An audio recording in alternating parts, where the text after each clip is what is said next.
दोस्तों नमस्कार। अभी रात के करीबन 1:30 बजे का समय हो रहा है और आज तारीख 18 हो चुकी है। बीते दिन 17 तारीख को मैंने चुनाव आयोग द्वारा की गई प्रेस वार्ता को पूरे ध्यान से देखा। फिर कई बार रिपीट करके देखा, दूसरे चैनलों पे क्या क्या बातें नोट की गई और उनके क्या विचार थे वो सब सुने। और उसके बाद मुझे ये लगा कि बहुत सारी बातें अभी भी ध्यान में नहीं रखी गई। और चुनाव आयोग की ये जो प्रेस वार्ता थी, प्रेस कॉन्फ्रेंस थी, इसमें ज्ञानेश कुमार जी अपने पूरे स्टाफ के साथ, असिस्टेंट्स के साथ वहाँ आए थे और उन्होंने भी राजीव शर्मा की तरह बड़ी बड़ी बातें की, बहुत सारी इलॉजिकल बातें की, संविधान का हवाला दिया, कानून का हवाला दिया, कई एक्ट्स का हवाला दिया, मतदान का दिया, पत्रों का दिया, और ये कहा मतदाता सूची अलग बात है और मतदान एक बिल्कुल अलग बात है। खैर, आपने पता नहीं कितना आपने वो देखा है, सुना है, समझा है, लेकिन बहुत सी ऐसी बातें थी जो ज्ञानेश जी ने टैक्टिस वाइज, मतलब धोखे से उन्होंने गोल कर दिया जवाब। यहाँ कई सवाल ही गोल कर दिए। एक चीज़ जो मेरे को बड़ी अटपटी लगी वो ये कि एक साथ 5 सवाल ले रहे थे, 5 लोगों के सवाल एक बार लेकर फिर उनका जवाब दे रहे थे। मुझे समझ में ये नहीं आया कि हर व्यक्ति का सवाल उसी वक्त सुनकर, यानी 101, एक सवाल फिर उसका जवाब, फिर अगला सवाल, फिर उसका अगला जवाब, इस तरीके से इन्होंने नहीं किया।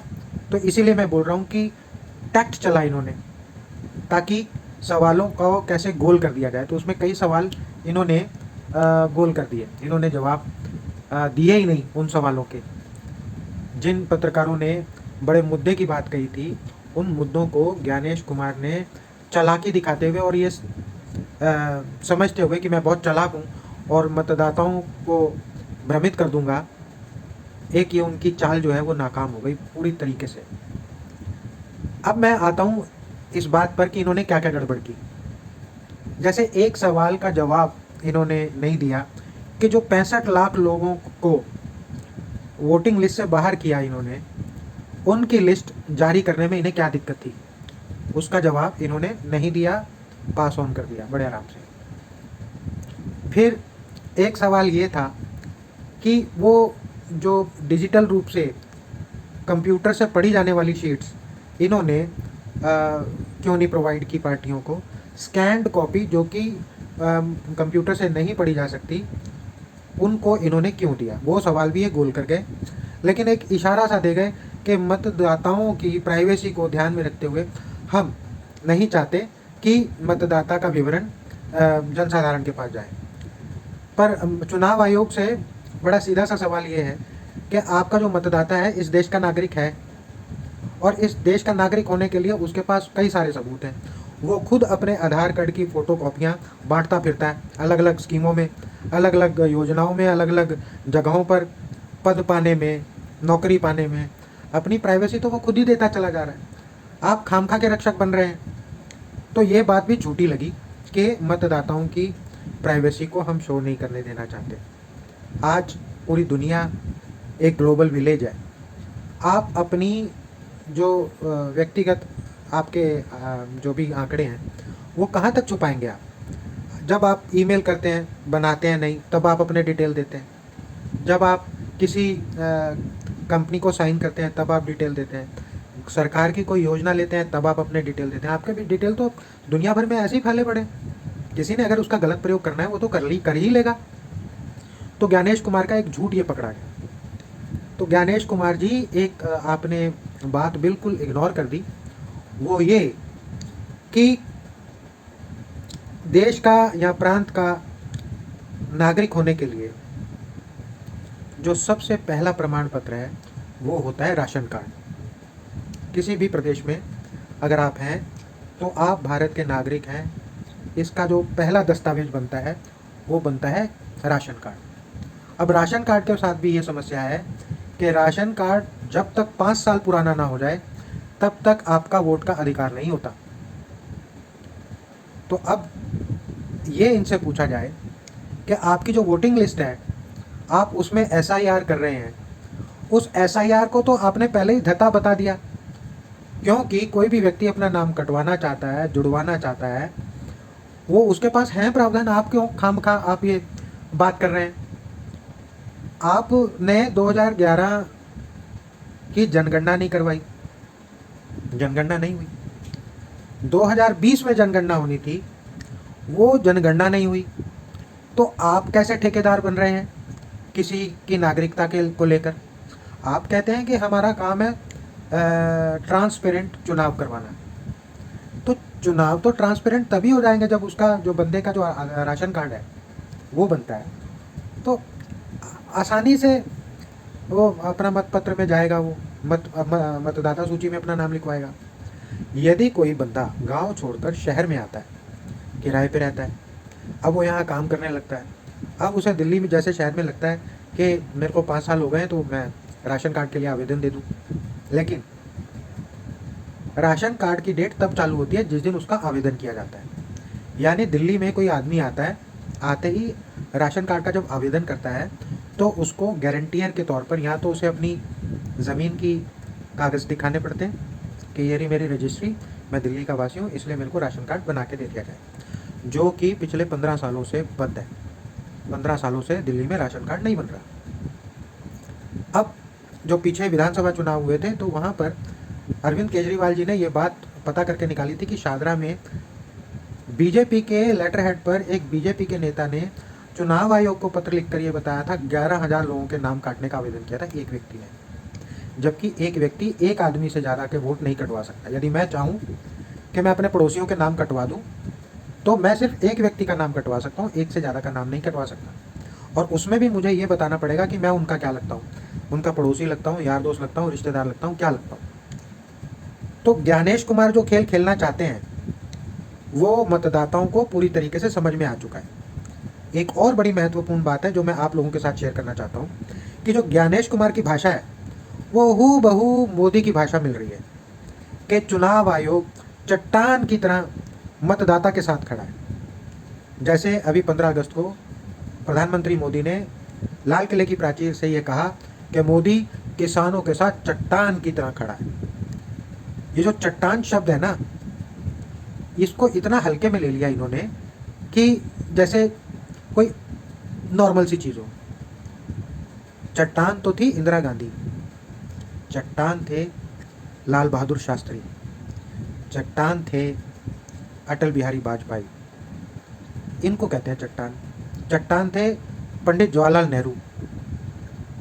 इन्होंने चट्टान शब्द को इतने हल्के में ले लिया है कि अब इनकी बात का कोई भरोसा नहीं करता। फिर अभी मैंने ट्वीट देखा, ये रेखा गुप्ता का एक ट्विटर हैंडल है, रेखा रानी इनसाइट।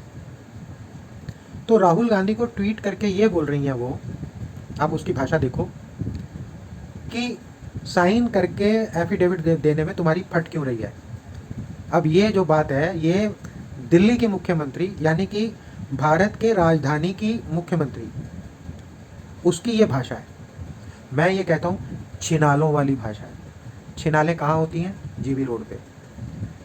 तो जीबी रोड पे जो छिनालें होती हैं, आप कभी जाओ, आपको पता लगेगा कि इसी तरीके की भाषा का प्रयोग करते हैं। तो सीधा सीधा लगता है कि दिल्ली की जो मुख्यमंत्री है वो छिनाल है। कहते हुए मुझे भी बड़ा बुरा लग रहा है, मैं इसी देश का और दिल्ली का निवासी हूँ। क्या ये स्तर लेकर आएगी ये मुख्यमंत्री? और ये वो बोल रही है जिसे भीख में कुर्सी मिली है मुख्यमंत्री की। विधायकों का चुनाव जीत कर ये मुख्यमंत्री नहीं बनी है, मोदी जी की स्पेशल इंटरेस्ट लेने पे ये मुख्यमंत्री बनी है। तो दोस्तों ये मैं वो बातें आपके साथ शेयर कर रहा हूँ जिसकी तरफ आपका ध्यान जाना चाहिए, जहाँ पर कई यूट्यूब चैनल इन बातों को इग्नोर कर दे रहे हैं। यहाँ उनके दिमाग में नहीं आ रहा ये बात कि जो चुनाव का, जो मतदान का अधिकार मिलता है वो आपके राशन कार्ड से मिलता है। राशन कार्ड भी आपका जब 5 साल पुराना हो जाता है तब आप सरकारी स्कीमों के अधिकारी होते हैं, मतदान के अधिकारी होते हैं, या फिर आपकी उम्र 18 साल हो जाती है तब आप चुनाव के अधिकारी होते हैं। इसमें इन्होंने एक सवाल ये भी गोल कर दिया कि एक 85 साल की महिला का पहली बार वोटर कैसे बन गया। 85 साल की उम्र में कोई पहला वोट कैसे डालेगा जबकि वो दिल्ली में काफ़ी टाइम से रह रहा है। एक उन्होंने और बात कही कि किसी व्यक्ति के 2 वोटर आईडी कार्ड नंबर हो सकते हैं, व्यक्ति एक और वोटर आईडी कार्ड के नंबर 2, 3 या 4, या फिर एक ही नंबर पे 4 लोगों का रजिस्ट्रेशन। अब ये बात कहकर ज्ञानेश कुमार खुद फंस गए, अपनी एसआईआर को लेकर फंस गए, क्योंकि जब ये सूची तैयार की जाती है तो इसका मतलब आपका जो बीएलओ है वो ठीक से विवरण नहीं भर रहा है, या 4 लोगों को एक ही वोटर आईडी नंबर दे रहा है, या एक ही वोटर आईडी नंबर पे 4 लोगों का नाम लिख रहा है। तो ये चुनाव आयोग की अक्षमता दिखाता है। अब इस तरीके से पर्ची निकाल के बनाए गए चुनाव आयुक्त और दिल्ली के मुख्यमंत्री, जो पर्ची निकाल के अगर ऐसे अधिकारी और मुख्यमंत्री बनाए जाएंगे तो आप सोच लीजिए कि आपके देश का ये क्या हाल हो रहा है। तो मेरा तो मानना ये है कि इस चुनाव का पूर्ण तरीके से बहिष्कार कर देना चाहिए सभी राजनीतिक पार्टियों को, और ये कहना चाहिए कि हम चुनाव होने भी नहीं देंगे। आप पहले अपने आयोग को ठीक करो, उसके अफसरों को ठीक करो, अपने पूरी चेन को ठीक करो, उसके बाद जो चुनाव की लिस्ट बनेगी, जो मतदाता की लिस्ट बनेगी, उसमें सबके हस्ताक्षर होके सबका अनुमति प्राप्त करने के बाद, चाहे इस काम को 6 महीने और लग जाए, 10 महीने और लग जाए या साल और लग जाए, लेकिन कम से कम काम तो दुरुस्त होगा। और जो सबसे इम्पोर्टेंट बात है वो ये कि अब जो चुनाव है वो ईवीएम पे ना करके मतपत्र पे करें, क्योंकि सुप्रीम कोर्ट पर, आपको शायद पता है कि नहीं है, सुप्रीम कोर्ट में एक प्रेजेंटेशन में ईवीएम ने धोखा दे दिया। हरियाणा के एक पंचायत के चुनाव में ईवीएम की मशीन ने जीते हुए व्यक्ति को हारा दिखा दिया और हारे व्यक्ति को जीता दिखा दिया। इस बात का प्रमाण आपके सुप्रीम कोर्ट को हो चुका है। केस अभी ऑर्डर आना बाकी है, लेकिन सिद्ध हो चुका है। तो अब सभी को ये डिमांड करनी चाहिए, अपने अपने जितने भी आपके सोशल मीडिया हैंडल हैं, आप अपने वक्तव्य, अपने विचार दीजिए कि अब हम मतपत्र का इस्तेमाल करना चाहते हैं ताकि ईवीएम का घोटाला आगे से ना हो सके और इस प्रकार वोटों की चोरी करके कोई सरकार ना बना सके। इसी के साथ आज का ये मैं वीडियो यहाँ समाप्त करता हूँ। आपको मेरा ये वीडियो कैसा लगा कमेंट में ज़रूर लिखें, मैं आपके कमेंट्स का इंतज़ार करता रहता हूँ। और YouTube चैनल ने मेरे कुछ रिस्ट्रिक्शन कर दिए कॉपीराइट को लाकर, बैकग्राउंड म्यूज़िक में कुछ गड़बड़ हो गई थी, कॉपीराइट आ गया था, तो ग्लोबली मेरा चैनल कुछ वक्त के लिए डीएक्टिवेट कर दिया गया है, लेकिन मेरे को इससे कोई फ़र्क नहीं पड़ता। मैं ये चैनल कमाई के लिए नहीं बना रहा हूँ, लेकिन मैं ये चैनल इसलिए बना रहा हूँ ताकि लाइक माइंडेड पीपल की एक कम्युनिटी बन सके। अगर आपको मेरा ये चैनल अच्छा लगता है तो मेरे इस वीडियो को लाइक कीजिए, और अच्छा लगता है शेयर कीजिए, और अगर बहुत बहुत बहुत अच्छा लगता है तो सब्सक्राइब जरूर कीजिए। और सब्सक्राइब तो आप इसलिए भी ज़रूर कीजिए ताकि मेरी जो स्ट्रेंथ है वो आप ही से आती है। आपकी गिनती बढ़ेगी तो मेरे में ताकत आएगी, मैं और विश्लेषण करके आपके सामने बार बार जल्दी जल्दी आने का प्रयत्न करूँगा। इसी के साथ आज का ये वीडियो आज़ाद का अड्डा पे यहीं समाप्त करता हूँ। अगले वीडियो में जल्दी आपसे दोबारा मिलूँगा। नमस्कार।